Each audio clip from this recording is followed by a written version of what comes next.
Spider-Man 4, we got a brief bit of information, but potentially a very, very important bit, which might answer some questions that we've had about the development of this movie. But according to popular scooper Daniel RPK, Spider-Man 4 is reportedly expected to release in theaters July of 2026. Now, if you're paying attention to your calendar, that would fall in between Avengers Doomsday and Avengers Secret Wars. Doomsday is slated for May of 2026. Secret Wars is slated for May of 2027. So this would fall in between those two films.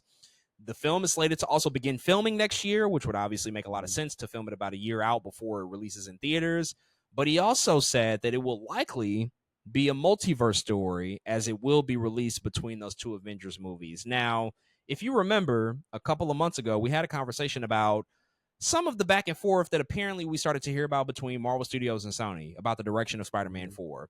Apparently, Kevin Feige, Tom Holland, Marvel Studios, they wanted to do a more grounded Spider-Man story. Obviously, at the end of No Way Home, he loses everything. He loses everybody. He's just a regular neighborhood friendly Spider-Man at this point. No multiverse stuff. Everything is solved and settled.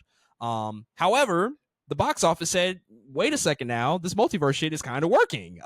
We probably should go back and do something like this again, which I'm sure Sony probably advocated for. And again, to reiterate the point, the fact that this movie comes out in between Doomsday and Secret Wars, probably not an accident. Probably very intentional and very purposeful. We also talked a lot about Doomsday and just like the ramp up and how quickly we're going to get to that movie. And maybe a solve for that is the in-between films that can add more light and add more context to what's going on in the universe and what's happening with the multiverse. And so taking all that under consideration, how do you feel about Spider-Man 4 potentially being a more multiverse-driven story as opposed to something that's a little bit more grounded, a little bit more, I guess, traditional in terms of what we expect out of a Spider-Man film? I didn't want it. I didn't want a multiverse Spider-Man story. I wanted a friendly neighborhood Spider-Man story. I did. I know money talks. I know what they're doing. I understand from a business perspective what's happening. But again, seeing the end, I think, of No Way Home and knowing he was going to go into his own new adventure and that we might get Tom Holland in more so some of those normal Spider-Man moments, man, just being a broke dude in New York who has to find ways to make money on one hand and he's a scientist on the other hand. Like, we haven't really gotten that. Again, Homecoming is the closest we've gotten to that. I was excited for that, bro. I'm not going to lie. That could be my own fault, my own expectations, but I feel like they kind of set that expectation too. At the end of No Way Home, he had to make his own suit. It's like, oh shoot, we in grind mode now. You know what I'm saying? Like, you ain't got no job. What are you about to do? You ain't got shit to do. You ain't got shit to do. And I was excited for that open canvas for him though, because and here's another part of it for me is, and it still might not be a good idea to think about yet. Again, this could I don't know yet, but that to me that was the avenue to Miles eventually. You know what I'm saying? Like, oh shoot, Spider-Man existing in New York, becoming experienced, and then having to mentor somebody else excited me. It didn't have to be the next movie, don't get me wrong, but him having to go through New York and just exist and know the ins and outs and becoming Spider-Man is how we get to Miles eventually, and him being able to mentor him. And them telling me it's going to be a multiverse story is like, damn, we ain't never getting Miles. You know what I'm saying? And that's fine. Don't get me wrong, because we even talked about Miles just might be better in animation right now. You know what I'm saying? And that's okay too. But it's like, there's some other things I was just hoping that we were going for that we might not get. Like, I feel like Tom Holland, Spider-Man specifically, is always in space. So he's always doing something else they shouldn't be doing, fighting some crazy stuff. You know, I'm like, why are you here? But, you know, I understand why they're taking the direction they're taking too. So it just is what it is. The double-edged sword of a cinematic universe, you say. Yeah, this is tough because I too want a grounded Spider-Man movie. I mean, I've been saying that since Homecoming. Like, once I saw Homecoming, liked the movie a lot. I think it's a really terrific movie, but I saw how tied in it was with the MCU, how much Stark influence was there, how big it felt just because the whole dynamic of him wanting to be an Avenger, like all of that stuff. was very apparent in that movie. I mean, they even had Avengers HQ at the end of the film. And I was like, okay, this is cool. I get it. Like, we haven't done this before, and I'm totally here for it. Like, we got our grounded Spider-Man movies with Tobey Maguire, Andrew Garfield to an extent before they blew them up. So let's go in a different direction, see him with a team.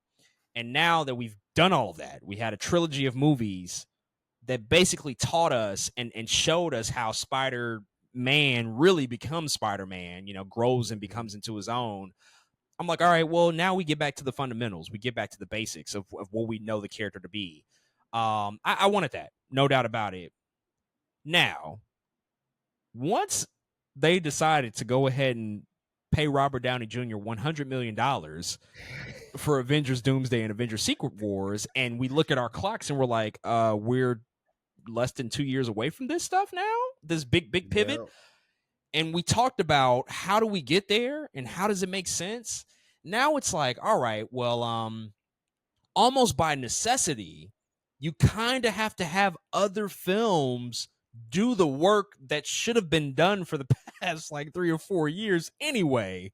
And Yeah. that just might be a drawback that we kind of have to deal with, unfortunately, Mhm. even more so than the money and the finances. Like, we know what No Way Home did, like tremendous success, but I almost wonder if we were just kind of backed into a corner where it's like you kind of Yeah. need a movie, one more movie Mhm. at least, realistically probably two movies, but at least one more movie Mhm. that can set the stage in some regard for everything that's going down here. Like, what the Yeah. fuck, And I wonder, and I want to ask you, do you think that there's potentially a way to balance that? Like, can we have maybe a more grounded Spider-Man movie, but they still somehow can get us to something that ties in and makes sense with Doomsday and Secret Wars? Like, I don't Yeah. know how that works at all. That's why I don't get paid the big bucks to Mhm. write that shit. But I'm wondering if there's a way to do both and try to service and Yeah. satisfy both sides of the conversation.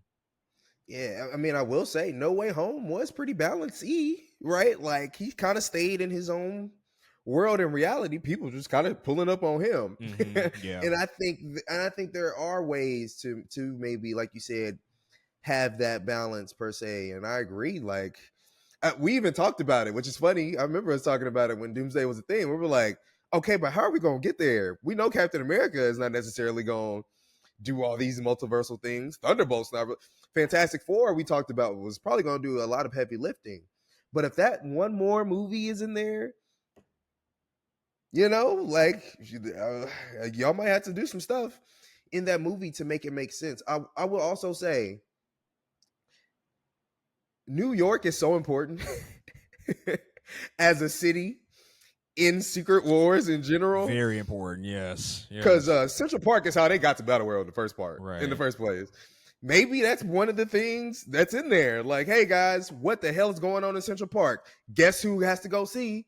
Your friendly neighborhood Spider-Man. Got to go see what the hell going on in Central Park. And that can work as a really cool vehicle, I think, to get to where we need to go in Doomsday. And it being, I don't know, let's say his reality shifts. Is that the Baxter building? You know what I'm saying? Like stuff just starts to happen Hmm. and you're like, what is going down? And I think Spider-Man is such a good character to connect everything. He is. It's just how he exists and how Stan Lee and Steve Ditko made him. He's just very connectable hero. And so yeah, I think all of that makes sense. And I think there is a way to hybridize it to make it so it's not necessarily Spider-Man going on like a multiverse of madness kind of thing. But if you make it a little similar to No Way Home, and where he's in a reality and that reality is shifting around him, I think some of that stuff can work.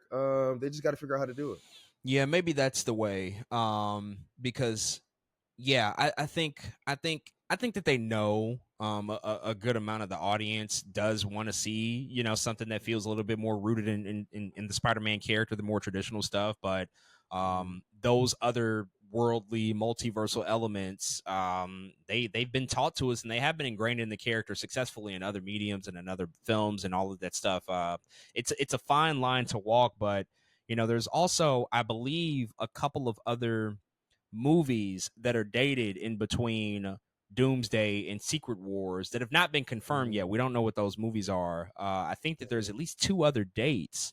Um, Any thoughts on what those could be in terms of films? Like, I don't know if it's another Doctor Strange or if it's another Thor or maybe Shang-Chi Yeah. too, because there was also the rumor floating around that every movie that comes out within the proximity of 2026 and 2027 allegedly was Mhm. going to be set on Battleworld. So Battleworld would technically be in existence by the end of Mm. Doomsday. And so then you get Spider-Man, and then you get Mm. another movie also set on Battleworld, and then Secret Wars is the big blow-off Mm. finale. I don't know. Maybe is that a way? And again, that certainly goes completely against the idea of a very grounded Spider-Man story. If it's on Battleworld, Yeah. it's like, okay, we're just throwing that completely out the What are we doing? window. Yeah. But we are having to think about the big picture here, right? We're having to service the Mhm. larger story to some extent, considering that this is like the grand finale of all of this. And so I don't know if you have any thoughts on like how maybe other characters or potentially other movies could maybe tie into just like the release strategy and what those movies might be. Man, you had two really good ideas off the top of your head right now with one Shang-Chi and two Doctor Strange. Those are two characters that can also help shape a lot of, I think, what's going on, especially Doctor Strange with multiverse anything. I think anything he does or any way that he can be impactful, especially now he's with Clea, and like there might be a lot that could happen in that story to get us to where we need to go. Like I think it's another one of those easy. Oh, we dealing with the multiverse? Let's just go get Doctor Strange real quick, get him in a movie.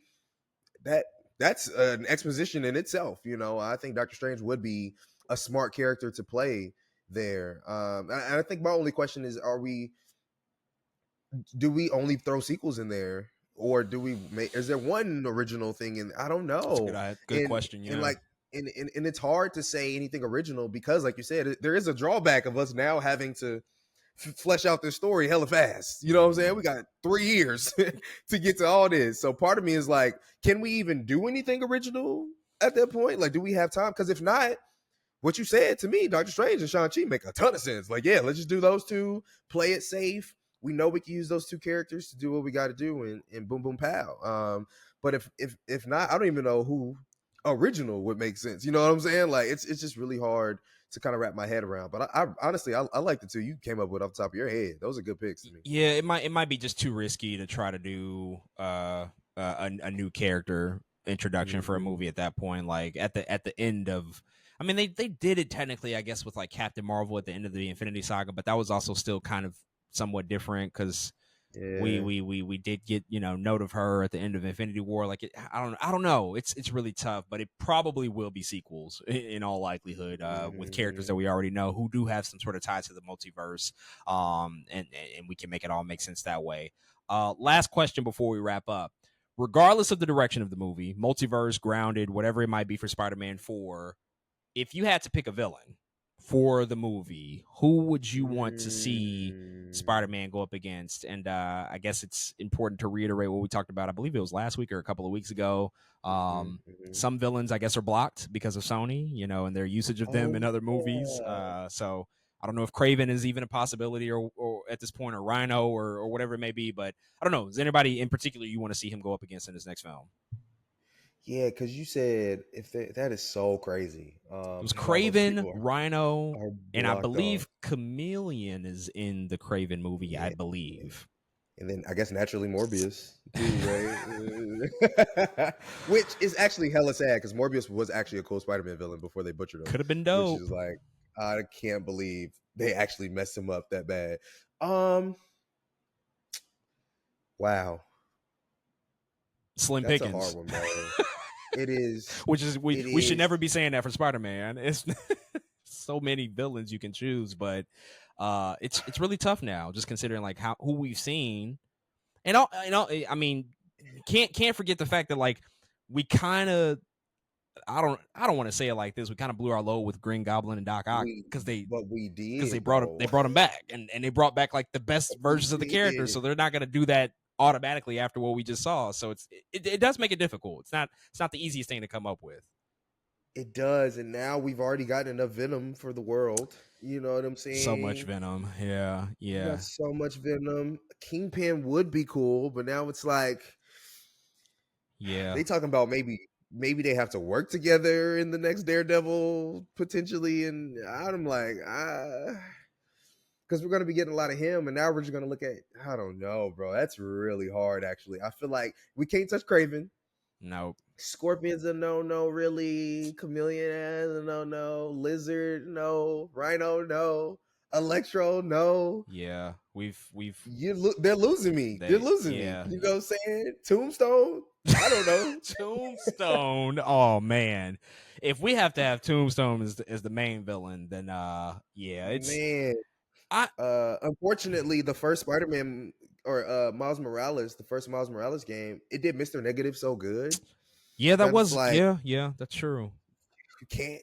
Can you use Mr. Negative? Like, I don't know if you can use Mr. Negative. It's technically a cool villain too, but it's like, Yeah, uh, I don't envy their position of what they have to do here. that's Yeah, a hard one. I mean That's a hard one. the only other like crazy option. It's a crazy option, but they could go this route. I mean, look, across the Spider Verse, I mean, it has a villain for sure, but not really. Mhm. It's more about the Spider-Man and Spider Society. Like the Yeah, villain isn't really a yeah, thing until like the next one's gonna come out. he will be. Yeah, Yeah, he he will will be, be. yeah, for sure. But they kind of sidelined him temporarily to focus on just like Mhm. Spider Society. They could, if it is a multiverse story, they could like go that route. Like, oh, let's meet other Spider-Men, from other universes. I guess apparently Mm. maybe, but that sounds risky to me. In live action, so I don't. The only thing I can really kind of go back to is Kingpin, but it is still like it's still kind of up in the air just based on not knowing enough about Daredevil Born Again because I don't know if they're going to circle Mhm. back to him after doing him in a TV series, this Mhm. reboot, sort of reimagining, continuation, whatever you want to call it, and then transition him to a movie. Maybe they will, but it kind of depends on what the ending of that show is going to be. Because I don't even know how much of a villain he is at this point. Doom. Wow. Okay. You Well, use I mean, yeah, we could do you that too. you use Doom again because I like didn't think about that. Wow. I don't know, like maybe it's like a earlier version of him, or I don't know, bro. But like that's a to me that'd be hella fire if you found a way for Tony Stark's Doctor Doom to be a villain to your Tom Holland Spider Man. I'd pay money. I'd probably go see the movie 11 times. That's Ain't gonna lie not a to you. bad idea though. That's actually that's not a bad idea. That could actually be something that's really interesting. Yeah, we have gone through quite a lot. I was thinking about Shocker. We've already done Shocker technically. We've already done it. We've done Um it. wait, you said Scorpion. Have we properly done Scorpion yet? Not really, but like for It's kind of a goofy character they, too also. yeah, they nerfed him so hard in a way of like, can I take him seriously if he's on screen? You True, know what I'm yeah. saying? And he feels so Vulture was so dope that it's like if you don't look like him and feel like him, why are you here? It's like Yeah, I don't know. yeah. I guess in closing, maybe we really go to one of the C or D list villains And make them and better. make You them just make them better better. because I think what we've learned about Marvel Studios, what we consistently see time and time again, they don't want to do things that have been done before to an extent. Like Mhm. they kind of have, but to an extent, we do see them try to do different things. They're going to have a different Silver Surfer in Fantastic Four. Obviously, what they're doing with Yeah, Doom is completely different. They try to go in really different directions, and so maybe this is just the opportunity to say like, okay, you guys have seen all the really iconic Spider-Man villains. We're not going to do Venom. Let's just find somebody who's not fucking dope and make them dope. We're gonna make I them like that. a premier character, which at that point, if it is grounded, even that makes it even more of a novelty because you can do something that literally nobody has seen before on this grand scale. That's probably the best possible outcome considering just like all the questions that we have wandering around this movie. But time will tell. It'll be interesting to follow the development of this movie as we learn more over the next few months. But we will certainly have to see